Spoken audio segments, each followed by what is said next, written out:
obviously delegates are had for counties. Does the management committee still have the same number of votes? Yeah. And how many is on management committee? Well, not everybody on the management committee has a vote, but there are 16 people on the management committee. And how many of them can vote, please? The exception being 4 don't. 12 votes.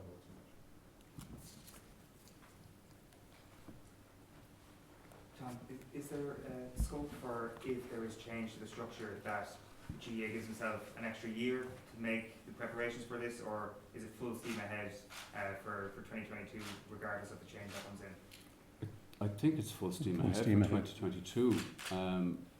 There has been a little bit of talk about variations that might apply to one or other of the models.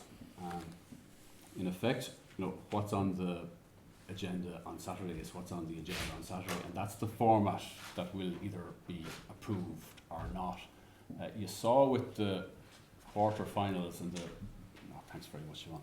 You saw with the quarter-finals at the Super 8 the last time that we did actually change things as we went along in terms of venues, in terms of sequence of the games.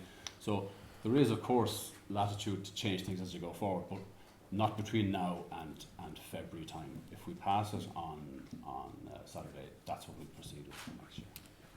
Just to clarify, so no amendments are permitted on Saturday with respect to the two proposals? No. What we consider on Saturday is what we vote. And you can understand some of the reasoning behind that, because they're very, very complex and they're quite technical, and if we were to something that we might think superficially represents a good change or a good amendment to make, and I know personally there might be, I can see one or two things that might need a little bit of attention, but there's always the danger of unforeseen consequences. So if on the fly somebody comes up with an idea and we all kind of think that makes sense, there's a danger that it actually doesn't. So far better to consider whatever changes we might make in the cold light of day for the best part, as we've proceeded and started playing the competitions. So what we have on Saturday is what we vote on, and it's what we'll implement. And no tweaks can be made in advance of Saturday, so No. It's cast set in stone? Yeah. In actual fact, the motions are set in stone. Okay. Sorry, in actual fact it was set in stone last February time. It was, yeah. So really all we're doing is considering what was on the cloud in February. So there's no situation that could arise whereby it could be voted on for a 2-year trial period, for instance? What? I don't want to get into too much speculation about this, but I'll do one more, Larry, if you don't mind. Walk away.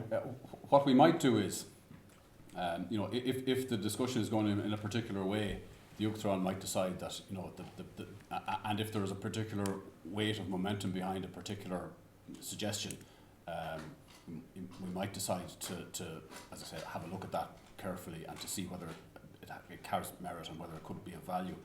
But we can't do that in the space of 10-15 minutes and then vote on it. That would mean that we'd have to withdraw it and we'd have to bring it back in February time, which I'd be disappointed about myself. There's a bit of a momentum behind things. Larry, what proposal would you like to see carried to both of you? I said at Congress that I thought we should be bold in terms of considering this report. I repeated those sentiments last Saturday week on Radio na Gaeltachta, and that hasn't changed. So I would like to see us being bold in terms of our adoption of this report. Do you have a preference? I have a preference.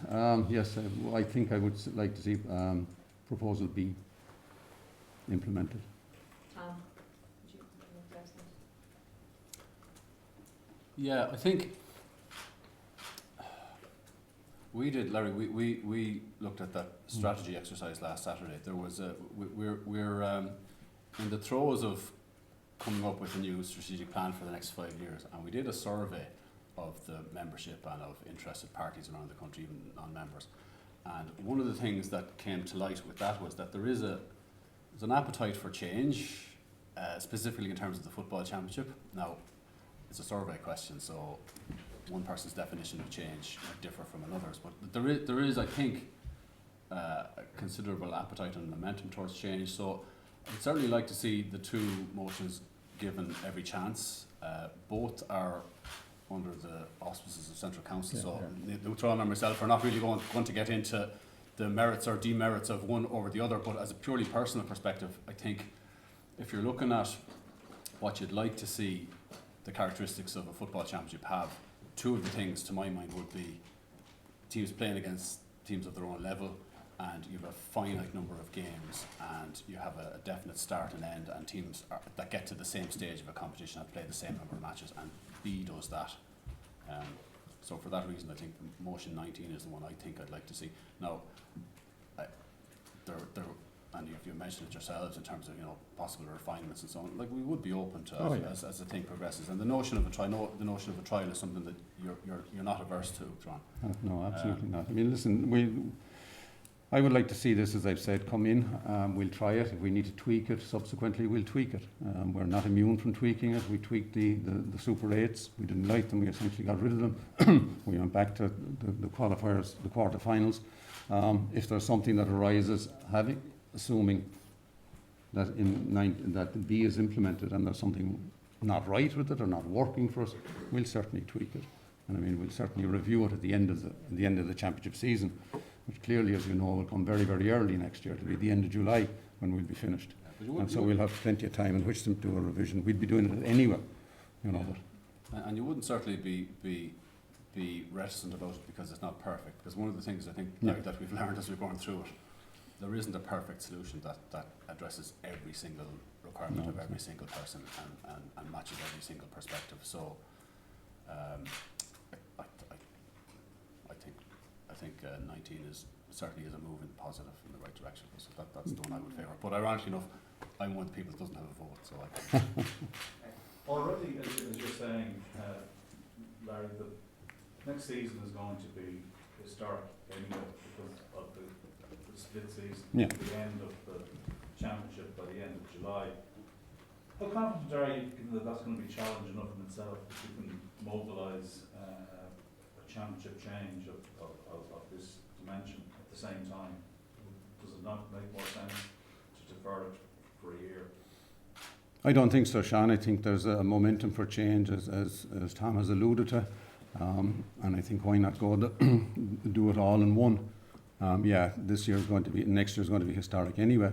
I mean, we're in a change mode. Perhaps why not change? Excuse me. Why not change change it to the extent that it's proposed?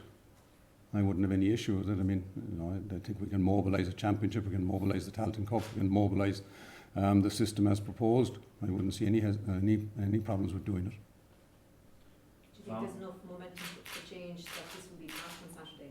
You're asking me to speculate on what the delegates are going to do now. I don't want to do that.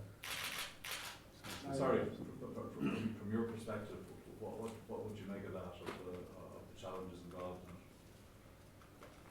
it? well, in 2020 and in 2019, Sean, we mobilised championships that were quite different from what had gone before and what we envisaged that we'd be doing, and we did it in probably worse and more trying circumstances. So of course it's a challenge, but I don't have a doubt that we can do either of the two, or should I say three options. Sean, Tom, you mentioned there the reasons why you would like to see proposals be implemented competition-wise. What about the financial element of things? How much have you studied that, and does that back up your comments?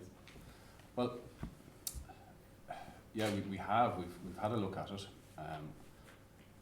Looked at it in quite a bit of detail.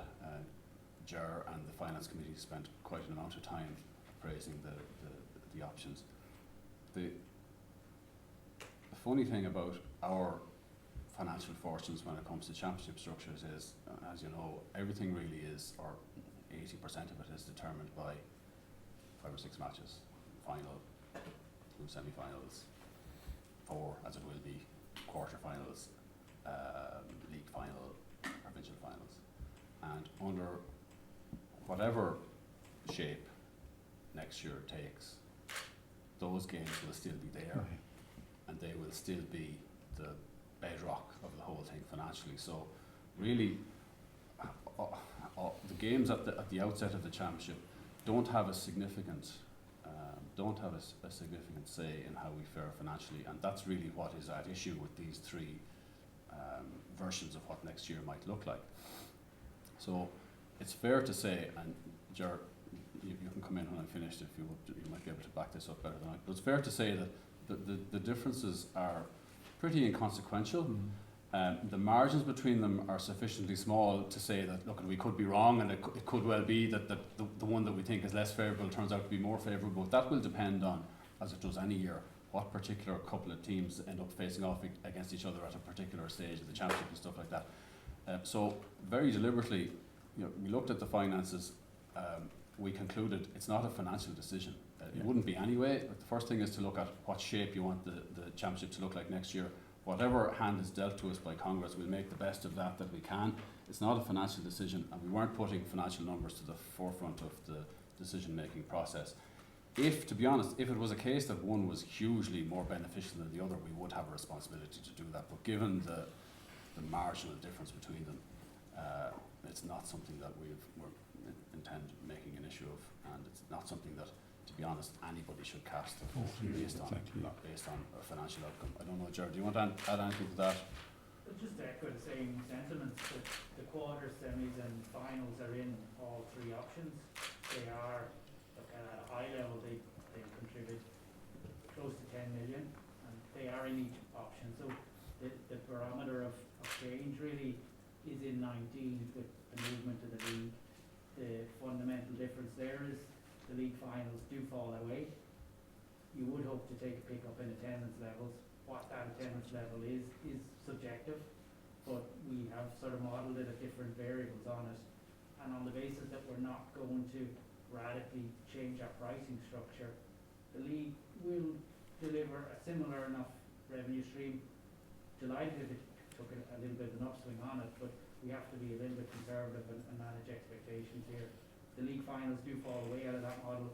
As I said, you would hope to pick up a little bit of attendance. So broadly speaking, the three models, there is not a huge financial variance in them. And in that, as Tom said, it's a fundamental decision about GA structures and competitions that we're here to decide on Saturday.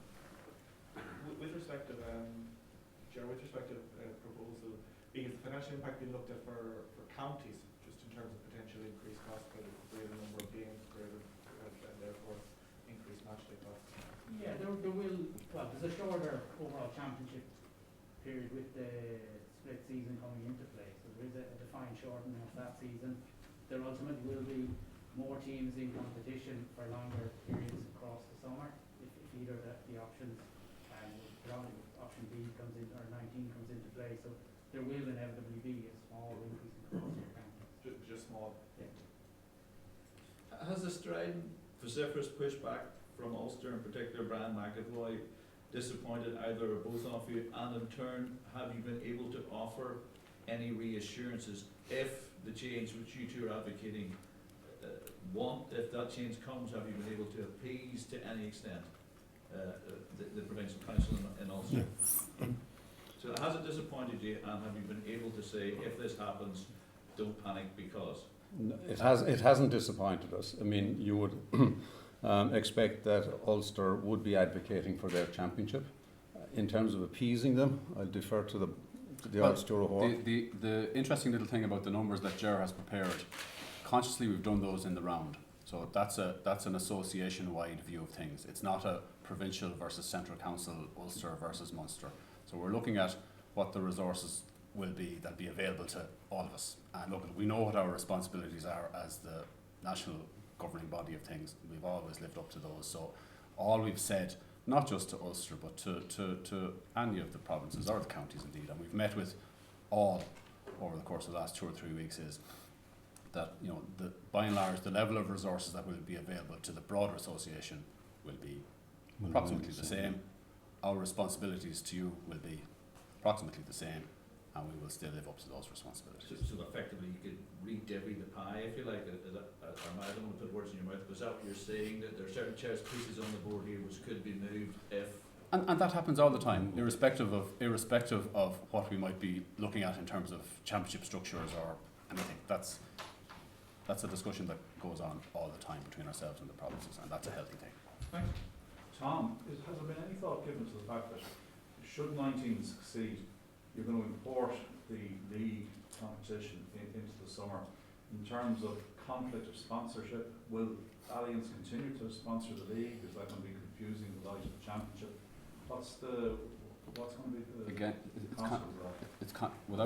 without repeating, it's a little bit the same as 2 or 3 points ago. We pick the best football structure, Sean, and then we try and do the best we can around those parameters. We do our best to keep our sponsors and our commercial partners appraised of what is in our thinking. But Your sponsor shouldn't be That's- dictating what your structure is, Sean. No, but I mean, have you in effect planned for what might happen in those circumstances? Well, we'll certainly have conversations with them, you know, depending on what happens on Saturday. yeah, And they obviously are aware of the proposals. Alliance have been fantastic sponsors to us They've over been the year. I fabulous don't even know over how the long it is, Sean. I'd say it's one of the longest standing partnerships in world sport, and we have a really, really good relationship with them, and we value that. But they understand that the priority for us is the shape of the playing season, and then thereafter we'd be delighted to talk to them about what that might be. Okay. Larry, can I ask you about the provincial councils again? I know you asked a question about Ulster, but it does seem that all the provincial councils are digging their heels in on this and aren't really open to debate on this whatsoever. Do you think that there is a little bit of a fear there within the provinces about losing power potentially in Proposal B? I don't know what their fear is of losing, if there is a fear of losing anything, you know. I think the moving of the championship to earlier in the year might be a concern for them. But I mean, as Tom said, in terms of finances or in terms of support, that's not going to change, you know. So. Is there, this is probably speculation, Tom, but is there a world in which if it's a disaster scenario with the provincials and their finances, that you would be able to offer assurances that there wouldn't be a direct suffering from the provincial standpoint? We're getting too far into speculation things, and I'm not even going. I'm not contemplating anything being disastrous out of it. Whatever way the thing is voted, and they're looking at it from a disaster scenario. Whatever way it emerges, we'll make a success of next year. I've no doubt at all about that. And all you're seeing is, sure, this is the GAA. Everybody has differing views and perspectives on things, and all you're seeing is that played out as it should be. That's the way we should do our business. One of the big parts of this is the Tash and Cup, and I suppose it's very important for the GAA because in different guises it has failed in the past a secondary competition. Maybe it's a similar answer to what went before, but you know, in terms of assurances for the counties who are playing in that, TV coverage, promotion, you know, can you drill down into that at this stage?